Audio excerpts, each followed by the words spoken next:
ప్రతిపక్ష నాయకులు మహేశ్వర్ రెడ్డి గారు చాలా అద్భుతంగా అసలు సబ్జెక్టుని డైవర్ట్ చేస్తూ సభని ఇంకొక పక్కగా తీసుకుపోతూ కేవలం కేంద్రం నుంచి ఏదో ఒక 3,500 కోట్లు అమృత్ స్కీమ్లో తీసుకొస్తే అది ఎవరికో ఇవ్వాలని వీరికి లేదని వారికి లేదని అనటం అసమంజసం. అక్కడ ప్రధానంగా మన ఏజెండా ఈ రాష్ట్రానికి కేంద్ర బడ్జెట్లో ఈ రాష్ట్రానికి రావాల్సినవి రాలేదు అనేది ఏజెండాలో చర్చ.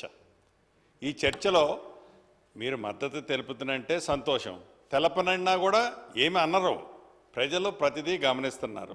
రెండోది, ఇందాక మా సహచర మిత్రులు మాట్లాడినట్టు 8 మంది కాంగ్రెస్ పార్టీ ఎంపీలు గెలిస్తే కేంద్రంలో అధికారంలో ఉంది బీజేపీ పార్టీ కూడా 8 మంది ఎంపీలు గెలిస్తే రాజీనామా చేయాల్సింది ఎవరు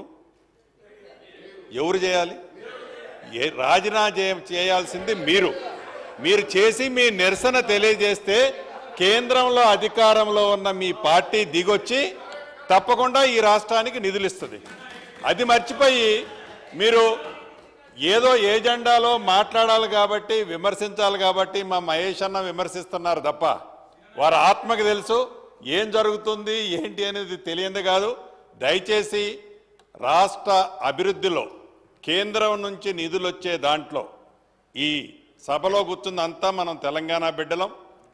పార్టీలకు అతీతంగా ఈ రాష్ట్ర అభివృద్ధిలో పాలు పంచుకునే దాంట్లో మీరు మంచి సూచనలు ఇస్తే తూచా తప్పకుండా భేషజాలకు పోకుండా ఈ ప్రభుత్వం తీసుకోవడానికి సిద్ధంగా ఉంది.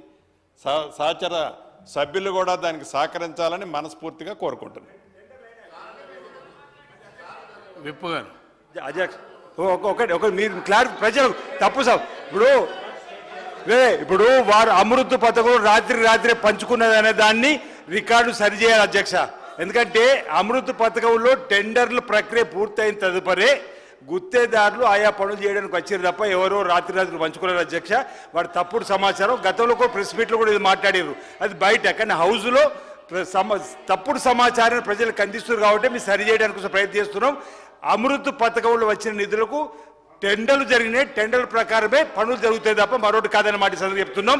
ఈరోజు ఒకటి ఇంకోటి, ఆనాడు ఎన్నికలప్పుడు కింద మీరు ఉండాలట పైన వాళ్ళు ఉండాలన్న ఉద్దేశంతో వాళ్ళకారు ఓటేస్తే 8 సీట్లు వచ్చినాయి అధ్యక్ష. ఈరోజు మనకి ఏదైతే తెలంగాణకు అన్యాయం జరిగింది భారతీయ జనతా పార్టీ ప్రభుత్వంలో కాబట్టి 8 మంది రాజీనామా వేసి మళ్ళీ ఎన్నికల్లో ముందుకు రావాలనేది ఒకటి సూచన. ఈరోజు వాళ్ళు మీరేని గెలిచిరంటున్నా అయోధ్యలో వాళ్ళు ఓడిపోయారు. అట్లా అనుకుంటే ప్రధానమంత్రి గారు మొదటి లెక్కింపులో కూడా వాళ్ళు వెనుకబడిపోయి ఉన్నారు. అట్లా అనుకుంటే అది ప్రామాణికం కాదు అధ్యక్ష. ఈరోజు ప్రభుత్వం మాకు వచ్చింది, అది మ్యాండేట్ అధ్యక్ష. మహేష్ రెడ్డి గారు కూర్చోండి అన్న, మీరు కూర్చోండి. గౌరవ స్పీకర్ గారు, మహేష్ రెడ్డి గారు మీరు సబ్జెక్ట్ మాత్రమే మీరు సబ్జెక్ట్ పోవడం వల్ల ఇది ఇబ్బంది అవుతుంది. మాట్లాడండి.